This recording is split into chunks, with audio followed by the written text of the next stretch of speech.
Welcome to the Formula Foundation. इस video में हम देखेंगे कि what is Green's theorem and how to prove Green's theorem, and after that we will solve some problems related to this theorem. तो आइए start करते हैं। Statement है,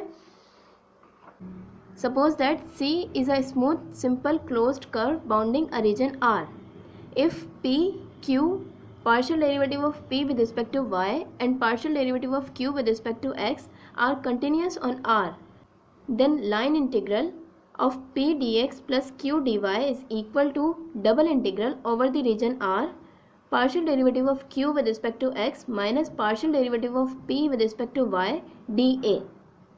Now what is smooth simple closed curve? So if a curve does not have, curve C does not have a point of discontinuity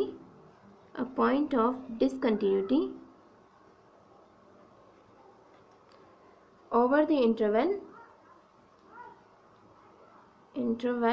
of AB, then the curve C is called smooth curve,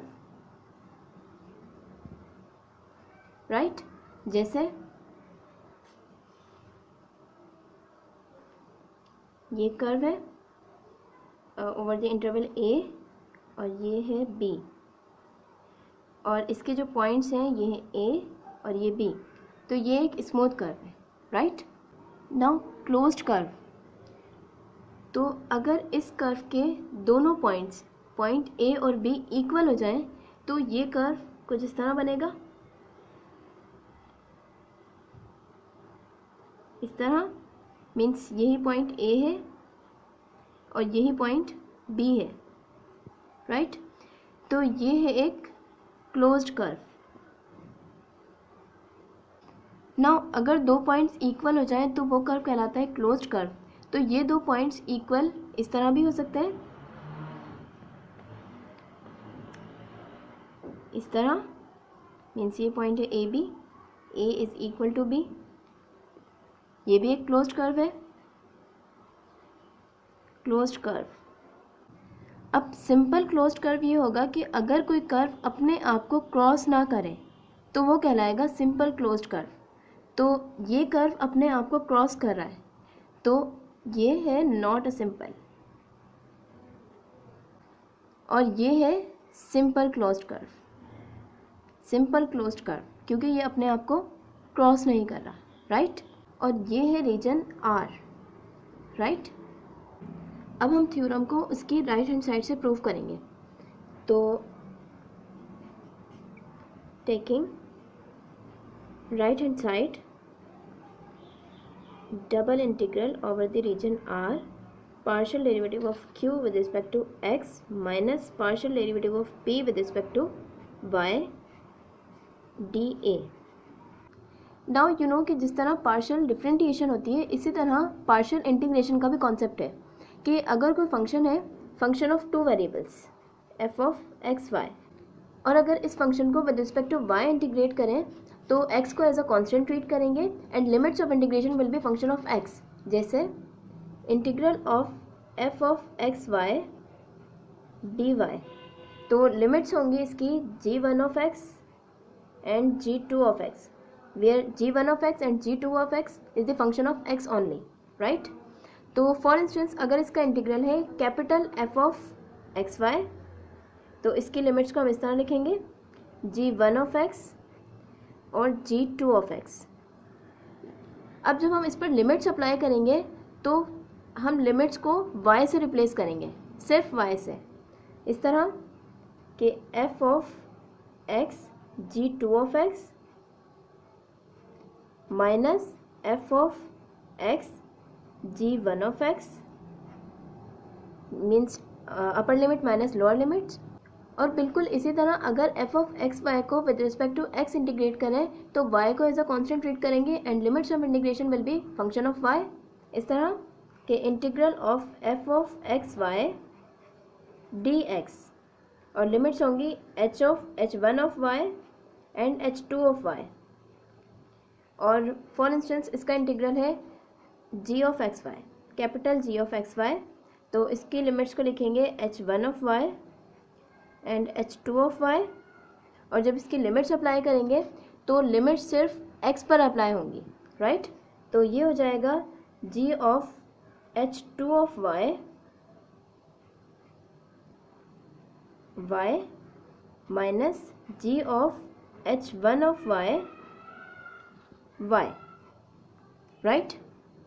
अब अगर किसी function f of x y को simultaneously x और y के respect में integrate करना हो तो इसके लिए रीजन R की दो टाइप्स हैं। Type 1,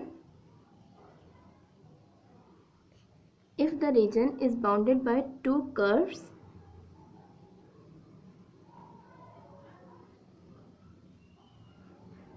which are the function of x, means g1 of x and g2 of x, and bounded by two lines parallel to y-axis, means ये A और B, then this region R is of type 1, right, means this region is of type 1, right. Now type 2,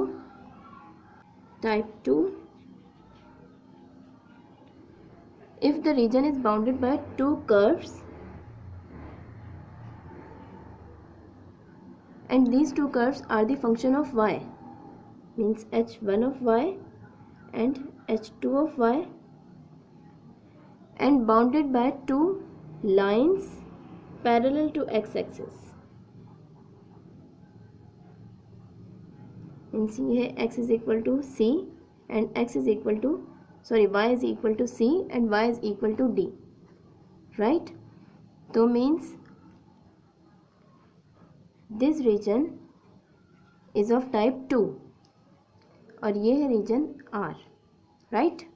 तो mathematically हम इन regions को इस तरह define करेंगे कि region of type 1 A is less than or equal to x, x is less than or equal to b, and g1 of x is less than or equal to y and y is less than or equal to g2 of x। और इस reason को हम इस तरह define करेंगे कि reason c is less than or equal to y, y is less than or equal to d, and h1 of y is less than or equal to x, x is less than or equal to h2 of y, right. Now integral अगर type 1 का हो तो उसको हम लिखेंगे f of x y d y d x. तो y की limits यहाँ लिखेंगे और y की लिमिट्स है g1 of x, g2 of x, और x की लिमिट्स यहाँ लिखेंगे और x की लिमिट्स है a एंड b, और इसको हम लिख सकते हैं integral of a to b and integral of g1 of x, g2 of x, f of x y dy and then dx, means जब इसको इंटीग्रेट करेंगे तो ये फंक्शन ऑफ x होगा, और फिर जब उसको with respect to x integrate करेंगे और ये लिमिट्स अप्लाई करेंगे तो फाइनली हम इंटीग्रेट इवेल्युएट कर लेंगे, राइट। और इसी तरह अगर इंटीग्रल टाइप 2 का होगा, मीन्स रीजन टाइप 2 का होगा, तो उसका इंटीग्रल होगा f of x y d x d y, और x की लिमिट्स को हम यहाँ लिखेंगे और x की लिमिट्स हैं h1 of y, h2 of y, और y की लिमिट्स को यहाँ लिखेंगे जो है c एंड d। और अगर इसको और सिंप्लीफाई करें तो c integral of c to d और integral from h1 of y to h2 of y f of x y d x d y, means जब इसको इंटीग्रेट करेंगे तो ये फंक्शन ऑफ y होगा, और जब फंक्शन ऑफ y को with respect to y integrate करके लिमिट अप्लाई करेंगे तो हम फाइनली इंटीग्रेट इवेल्युएट कर लेंगे, right. I hope you are getting. Now proof of Green's theorem became too much easy, तो आइए प्रूफ स्टार्ट करते हैं। तो we shall prove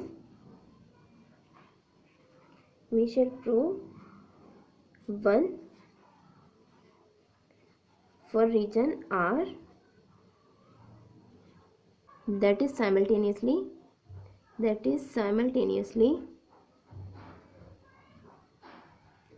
of type 1 and 2। तो पहले फिगर ड्रॉ करते हैं।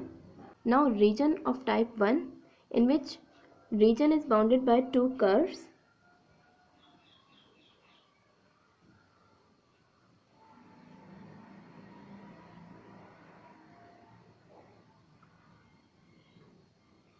which are the functions of x, means g1 of x is equal to y and y is equal to g2 of x, means ये एक curve है और ये दूसरा कर्व है, and two lines parallel to y axis,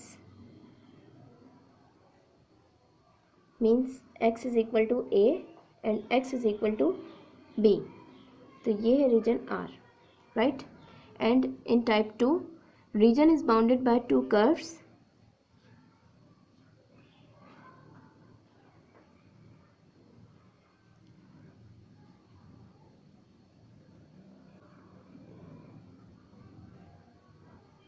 which are the functions of y, means x is equal to h1 of y and x is equal to h2 of y, and two lines parallel to x-axis, means y is equal to c and d, right?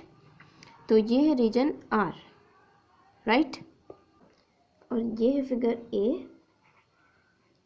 और figure B। Now अगर हम इसको consider करें, means minus partial derivative of P with respect to y dA, तो from figure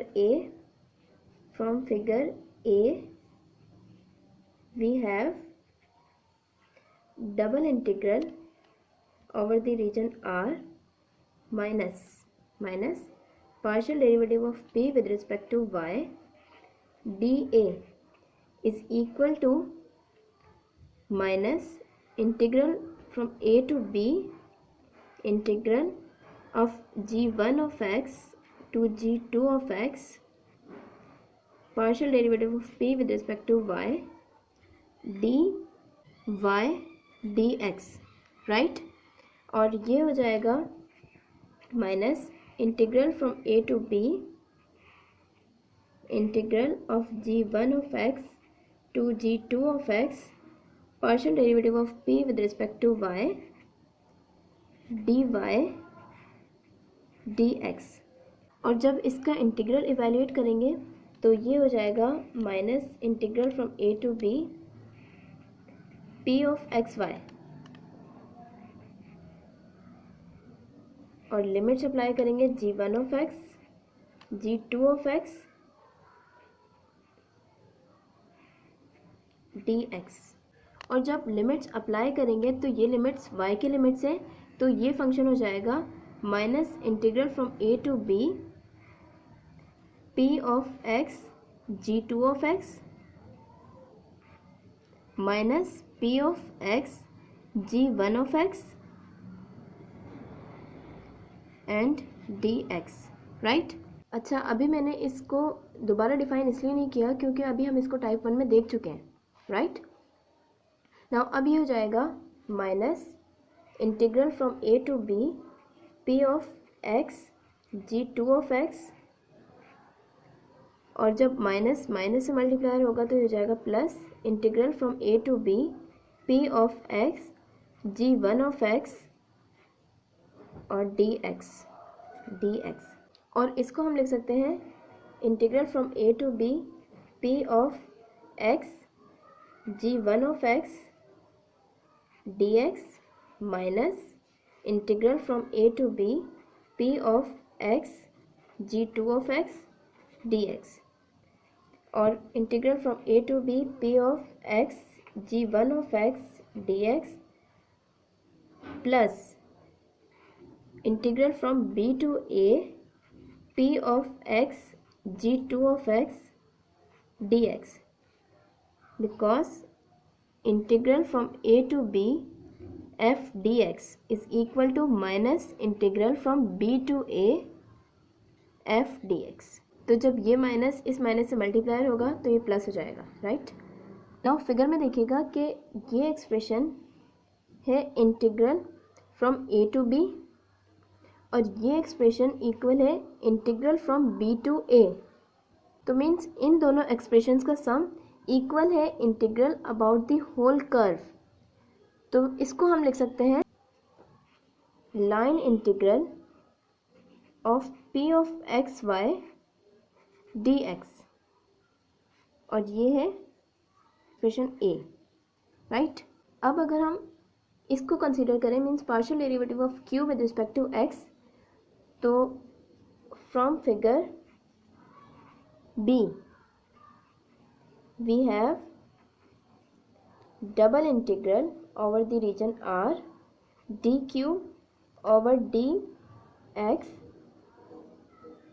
dA is equal to integral from C to D integral from h1 of y to h2 of y dq over dx dx dy, और ये equal होगा integral from C to D और integral from h1 y to h2 of y dq over dx dx dy, right. अब इसका integral evaluate करेंगे तो ये होगा integral from A to B function of q of x Y और limits होंगी h1 of y to h2 of y dy, और limits apply करेंगे तो ये होगा integral from A to B q, और लिमिट्स x पर अप्लाई होंगी तो ये हो जाएगा q of h2 of y minus q h1 of y और dy, राइट। और integral from A to B q of h2y minus integral from A to B q of h1 of y dy, यहाँ भी dy। तो integral from A to B q of h2y dy plus integral from sorry ये तो c to d था, ये है c to d,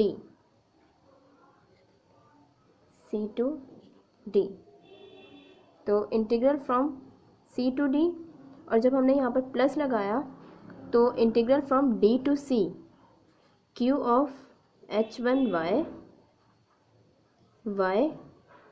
dy, because integral from a to b f dx is equal to minus integral from b to a f dx, right. तो जब ये minus इस minus से मल्टीप्लायर हुआ तो ये प्लस हो गया, राइट। नाउ अगेन फिगर में देखिएगा कि ये एक्सप्रेशन है integral from C to D और ये एक्सप्रेशन है integral from d to c. तो मीन्स इन दोनों एक्सप्रेशंस का सम इक्वल है integral about the whole curve. तो इसको हम लिख सकते हैं line integral of q of x y d y, और ये है b, और इस एक्सप्रेशन को हमने यहाँ से स्टार्ट लिया था तो ये इक्वल है double integral over the region r partial derivative of q with respect to x dA, और एक्सप्रेशन a को हमने यहाँ से स्टार्ट लिया था तो ये होगा minus double integral over the region r partial derivative of p with respect to y dA।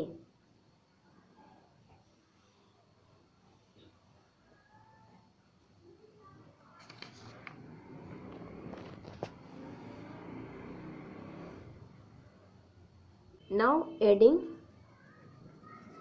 Adding a and b, तो ये हो जाएगा double integral over the region r d q over d x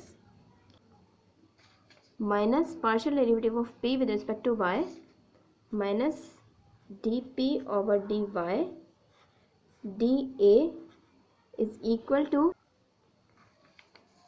line integral of p of xy dx, line integral of p of xy dx plus line integral of q of xy dy, और ये equal हो जाएगा line integral of p of xy dx plus q of xy dy which is equal to left hand side.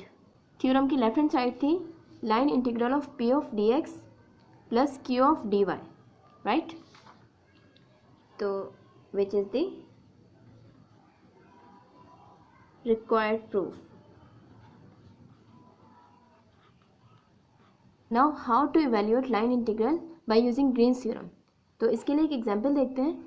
Example है use Green's theorem to show that line integral of x square y dx minus x y square dy is equal to minus 8 pi, where c is a circle, x square plus y square is equal to 4 and direction of the circle is counterclockwise, right?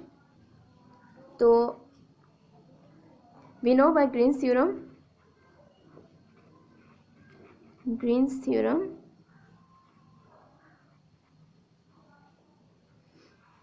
line integral of p dx plus q dy is equal to double integral over the region R partial derivative of q with respect to x minus partial derivative of p with respect to y dA. तो here p is equal to x square y and q is equal to minus, क्योंकि यहाँ plus है तो minus x y square और partial derivative of P with respect to y is equal to x square and partial derivative of Q with respect to x is equal to minus y square, right. तो line integral of x square y d x minus x y square d y is equal to double integral over the region R dq over dx is equal to minus y square और dp over dy is equal to x square means minus x square dx dy since dA is equal to dx dy, right। तो इसको हम लिख सकते हैं double integral over the region R minus x square plus y square d x d y, और ये है equation 1, right. Now अब कर्व एक सर्किल है तो हम एक्स और वाई को पोलर फॉर्म में लिख लेते हैं। तो we know x is equal to r cos theta and y is equal to r sine theta and it implies that d x d y is equal to r d r d theta, right? तो one becomes double integral over the region R minus, और ये हो जाएगा x square cos square theta plus r square sine square theta r d theta, और इसको simplify करें तो ये हो जाएगा आर स्क्वायर और cos square theta plus sine square theta is equal to 1। तो और जब ये आर स्क्वायर बन के कर लेते हैं हम इसको, cos square theta plus sine square theta r d theta और minus r square dot r d theta since cos square theta plus sine square theta is equal to 1, right. तो finally minus double integral over the region R, R cube dr d theta. Now it is the time to define limits. अब आप note करें कि question में सिर्फ एक circle given है, x square plus y square is equal to 4, और जब हमने थ्योरम प्रूव किया था तो इसमें जो रीजन था, रीजन R, वो दो कर्व से बाउंड था. इसमें दो कर्व से, एक कर्व था h1 ऑफ y और दूसरा कर्व था h2 ऑफ y, और इसी तरह यहाँ पर एक कर्व था g1 ऑफ x और दूसरा कर्व था g2 ऑफ x. लेकिन क्वेश्चन में अब सिर्फ एक कर्व गिवन है, तो अब दूसरा कर्व कहाँ से आएगा? तो क्या हम कह सकते हैं कि जो दूसरा कर्व है वो भी एक सर्किल है जिसका रेडियस 0 है? Yes, second curve is a point, means x square plus y square is equal to 0, right? Means region is bounded by two circles, x square plus y square is equal to 4 and x square plus y square is equal to 0, means point, right? Now since the region is bounded by x square plus y square is equal to 4 and x square plus y square is equal to 0, therefore limits of r is equal to 0 and r is equal to 2, and since जो circle है उसकी direction है counter clockwise, means इस तरह. तो since circle going counter clockwise, hence theta is equal to 0 to theta is equal to 2 pi, then 2 becomes